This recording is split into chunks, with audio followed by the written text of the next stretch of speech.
Bayangkan Anda di stasiun kereta malam hari, tiba-tiba perampokan terjadi. Dalam 24 jam, pelaku sudah tertangkap di kota seberang. Ini bukan adegan film, tapi nyata.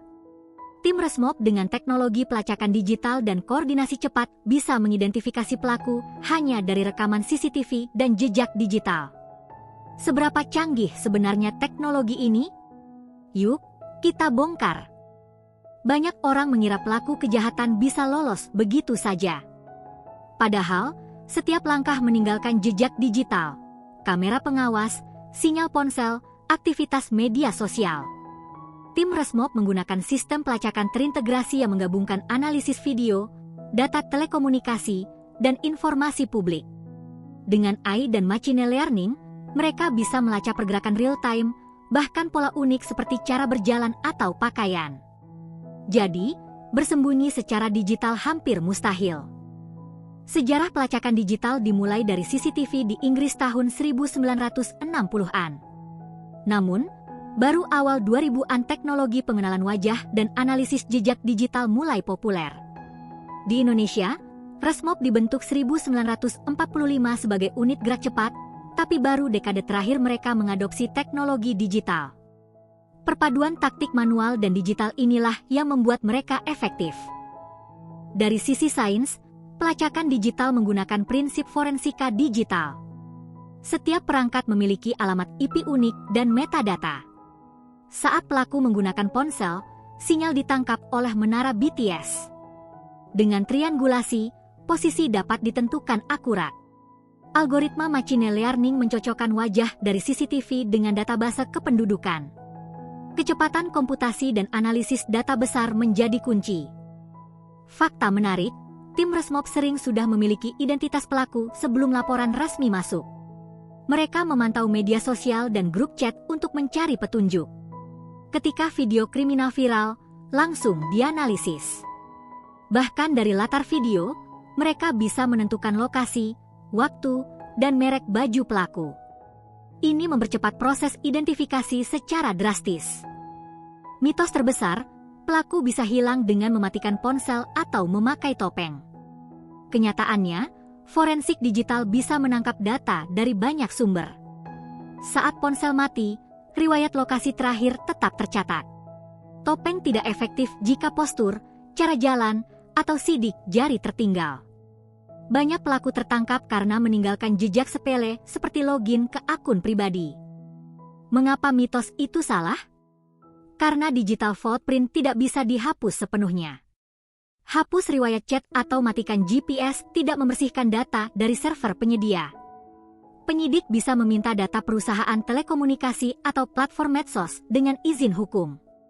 Bahkan, teknologi pemulihan data dari memori ponsel yang diformat masih bisa dilakukan. Jadi, hilang secara digital hampir mustahil. Pernah ada eksperimen tim keamanan siber yang mencoba hilang dari jaringan digital selama 48 jam. Hasilnya, peserta tetap terlacak dari transaksi kartu kredit, panggilan telepon, dan CCTV. Bahkan saat mereka tinggal di hutan, satelit tetap merekam.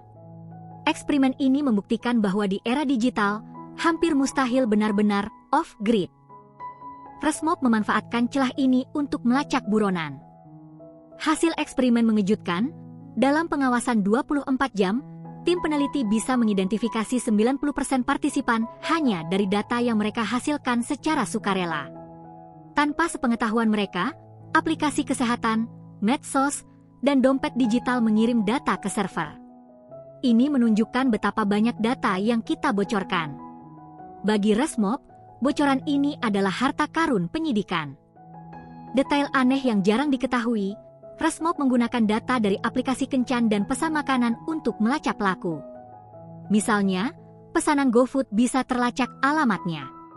Foto profil aplikasi kencan dicocokkan dengan data basa. Bahkan aplikasi transportasi online meninggalkan riwayat perjalanan sangat detail. Implikasinya dalam hidup kita, setiap langkah terekam. Mulai dari bangun tidur, menggunakan smartphone, hingga bepergian. Data ini bisa dimanfaatkan aparat penegak hukum dengan izin ketat. Namun, Ini juga berarti privasi kita tidak sepenuhnya aman. Penting untuk sadar bahwa apa yang kita posting atau lakukan online bisa digunakan sebagai bukti, positif maupun negatif.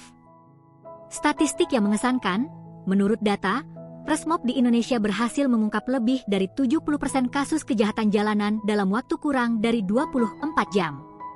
Rata-rata, mereka menggunakan 5 sumber data digital berbeda per kasus. Kecepatan koordinasi didukung pusat komando digital yang memonitor real-time. Angka ini menunjukkan efektivitas teknologi dan kerja tim. Kontroversi muncul seputar privasi dan etika. Apakah pelacakan digital melanggar hak privasi? Di satu sisi, demi keamanan publik diperlukan batasan.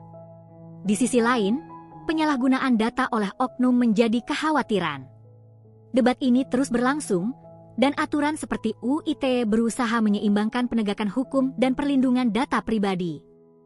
Studi kasus nyata, 2023, video perampokan di stasiun kereta Jakarta viral. Pelaku terekam CCTV dan langsung dianalisis Resmob. Dalam 12 jam, mereka mendapat identitas dari data IKTP dan riwayat perjalanan. Pelaku ditangkap saat akan kabur ke Bandung. Kecepatan ini menjadi sorotan publik dan bukti nyata koordinasi tim berteknologi. Fakta pamungkas, Resmob bahkan bisa melacak pelaku yang menghapus semua data pribadinya. Mereka menggunakan teknik digital forensik untuk mengungkap data yang telah dihapus, seperti riwayat lokasi dari Google Maps atau backup iCloud. Chat WhatsApp yang dihapus pun bisa dipulihkan jika server belum membersihkannya sepenuhnya. Jadi, tidak ada yang benar-benar hilang di dunia digital. Intinya, koordinasi Resmob dan teknologi pelacakan digital bukan hanya soal kecepatan, tetapi juga presisi dan sinergi. Seperti dalam Close Quarters Battle, CQB, komunikasi dan sinkronisasi menjadi kunci. Di era digital, kemampuan membaca dan memanfaatkan data menjadi skill terpenting. Ini membuka wawasan, kejahatan bisa viral, tapi penegak hukum bisa lebih cepat berkat teknologi. Gimana menurut lo? Pernah melihat langsung aksi Resmob yang super cepat atau punya pengalaman terkait pelacakan digital? Share di kolom komentar. Jangan lupa subscribe agar lo tidak ketinggalan fakta-fakta mind-blowing lainnya. Sampai jumpa.